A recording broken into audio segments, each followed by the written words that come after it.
নমস্কাৰ মোৰ শিক্ষাৰ্থীসকল মই প্ৰণৱে ইউটিউব চেনেল ফৰ এডুকেশ্যনৰ অন্য এটা ভিডিঅ'লৈ তোমালোক সকলোকে স্বাগতম জনাইছোঁ মোৰ শিক্ষাৰ্থীসকল আজি মই তোমালোকৰ মাজলৈ লৈ আহিছোঁ হায়াৰ ছেকেণ্ডাৰী ছেকেণ্ড ইয়াৰৰ পলিটিকেল সায়েন্স নামৰ বিষয়টোৰ সমসাময়িক বিশ্বৰ ৰাজনীতি এই কিতাপখনৰ অধ্যায় নম্বৰ 6 আন্তৰ্জাতিক সংগঠন এই ইউনিটটোৰ পৰা তোমালোকৰ বছৰীয়া পৰীক্ষাত আহিব পৰা কেইটামান অতি দৰকাৰী চমু প্ৰশ্নৰ উত্তৰ তেতিয়াহ'লে আহচোন পলম নকৰি আজি ভিডিঅ'টো আৰম্ভ কৰোঁ আৰু তাৰ আগতে তোমালোকলৈ এটা অনুৰোধ এই চেনেলটো যদি সাবস্ক্ৰাইব কৰা নাই তেতিয়াহ'লে সাবস্ক্ৰাইব কৰি ৰাখিবা আৰু কাষতে থকা বেল আইকনটো প্ৰেছ কৰি দিবা মই দিয়া এনেকুৱা ধৰণৰ শিক্ষামূলক ভিডিঅ'সমূহ লগতে বিভিন্ন গুৰুত্বপূৰ্ণ প্ৰশ্নৰ উত্তৰসমূহ নিয়মিতভাৱে পাই থাকিবলৈ তাৰ উপৰিও আগৰ ইউনিট কেইটাৰ যদি উত্তৰসমূহ চোৱা নাই মই ডেছক্ৰিপশ্যনত লিংক দিছোঁ তাত গৈ তোমালোকে চাব পাৰিবা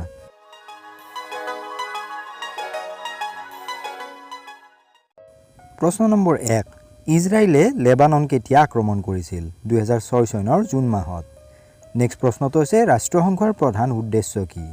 ৰাষ্ট্ৰসংঘৰ প্ৰধান উদ্দেশ্য হ'ল আন্তৰ্জাতিক শান্তি আৰু নিৰাপত্তা ৰক্ষা কৰা প্ৰশ্ন নম্বৰ 3 ৰাষ্ট্ৰসংঘ কেতিয়া প্ৰতিষ্ঠা কৰা হৈছিল 1945 চনৰ 30 অক্টোবৰ তাৰিখে ৰাষ্ট্ৰসংঘ প্ৰতিষ্ঠা কৰা হৈছিল 4 নম্বৰ প্ৰশ্নটো হৈছে ৰাষ্ট্ৰসংঘৰ সদস্য কোন হ'ব পাৰে ৰাষ্ট্ৰসংঘৰ সদস্য সেইসকল ৰাষ্ট্ৰহে হ'ব পাৰিব যিবোৰ দেশ শান্তিপ্ৰিয় আৰু যিবোৰ ৰাষ্ট্ৰই ৰাষ্ট্ৰসংঘৰ সনদৰ উল্লেখ থকা দায়িত্ব মানি চলিবলৈ প্ৰস্তুত প্ৰশ্ন নম্বৰ 5 ৰাষ্ট্ৰসংঘৰ সচিবালয় ক'ত অৱস্থিত ৰাষ্ট্ৰসংঘৰ সচিবালয় নিউয়ৰ্কত অৱস্থিত নেক্সট প্ৰশ্নটো হ'ল বিশ্ব বাণিজ্য সংস্থা কেতিয়া প্ৰতিষ্ঠা কৰা হৈছিল 1995 চনৰ 1 জানুৱাৰীত বিশ্ব বাণিজ্য সংস্থা প্ৰতিষ্ঠা কৰা হৈছিল প্ৰশ্ন নম্বৰ 7 ভাৰতে ৰাষ্ট্ৰসংঘৰ কেতিয়া সদস্য হৈছিল 1945 চনৰ 30 অক্টোবৰ তাৰিখে ভাৰতে ৰাষ্ট্ৰসংঘৰ সদস্য হৈছিল 8 নম্বৰ প্ৰশ্নটো হ'ল ভেটো ক্ষমতা প্ৰয়োগ কৰিব পৰা এখন ৰাষ্ট্ৰৰ নাম লিখা ভেটো ক্ষমতা প্ৰয়োগ কৰিব পৰা এখন ৰাষ্ট্ৰ হ'ল আমেৰিকা প্ৰশ্ন নম্বৰ 9 মানৱ অধিকাৰ ঘোষণাপত্ৰ কেতিয়া জাৰি কৰিছিল 1948 চনৰ 10 ডিচেম্বৰ তাৰিখে মানৱ অধিকাৰ ঘোষণাপত্ৰ জাৰি কৰিছিল 10 নম্বৰ প্ৰশ্নটো হ'ল ৰাষ্ট্ৰসংঘৰ শান্তিৰক্ষা আয়োগ কেতিয়া গঠন কৰা হৈছিল ৰাষ্ট্ৰসংঘৰ শান্তিৰক্ষা আয়োগ 1948 চনত গঠন কৰা হয় 11 নম্বৰ প্ৰশ্নটো হ'ল কিমানখন দেশে প্ৰথমে ৰাষ্ট্ৰসংঘৰ সনদত স্বাক্ষৰ কৰিছিল 50খন দেশে প্ৰথমে ৰাষ্ট্ৰসংঘৰ সনদত সহি কৰিছিল বা স্বাক্ষৰ কৰিছিল প্ৰশ্ন নম্বৰ 12 ৰাষ্ট্ৰসংঘৰ প্ৰধান ন্যায়িক অংগটোৰ নাম কি ৰাষ্ট্ৰসংঘৰ প্ৰধান ন্যায়িক অংগটোৰ নাম হ'ল আন্তঃৰাষ্ট্ৰীয় আদালত 13 নম্বৰ প্ৰশ্নটো হ'ল নিৰাপত্তা পৰিষদত কেই শ্ৰেণীৰ সদস্য থাকে নিৰাপত্তা পৰিষদত 2 শ্ৰেণীৰ সদস্য থাকে স্থায়ী আৰু অস্থায়ী প্ৰশ্ন নম্বৰ 14 ৰাষ্ট্ৰসংঘৰ সচিব প্ৰধানক কোনে নিয়োগ কৰে ৰাষ্ট্ৰসংঘৰ সাধাৰণ সভাই সচিব প্ৰধানক নিয়োগ কৰে প্ৰশ্ন নম্বৰ 15 ৰাষ্ট্ৰসংঘৰ বৰ্তমান সচিব প্ৰধানজনৰ নাম কি আৰু তেওঁৰ নাম হৈছে এণ্টনিও গুটাৰেছ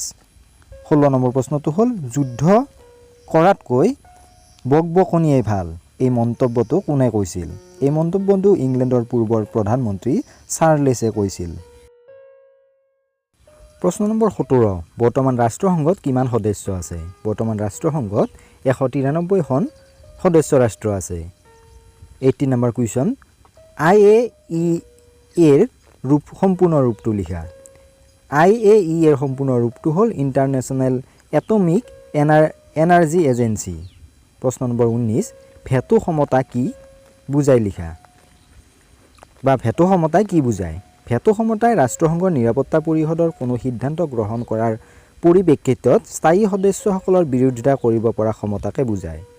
20 নম্বৰ প্ৰশ্নটো হ'ল ৰাষ্ট্ৰসংঘৰ প্ৰথমগৰাকী সচিব প্ৰধান কোন আছিল ৰাষ্ট্ৰসংঘৰ প্ৰথমগৰাকী সচিব প্ৰধান হ'ল নৰৱেৰ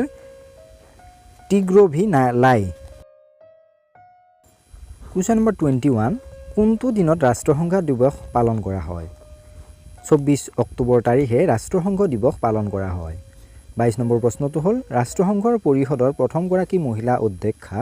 কোন আছিল আৰু সেই মহিলা অধ্যক্ষাগৰাকী আছিল বিজয়লক্ষ্মী পণ্ডিত তেওঁ 1953 চনত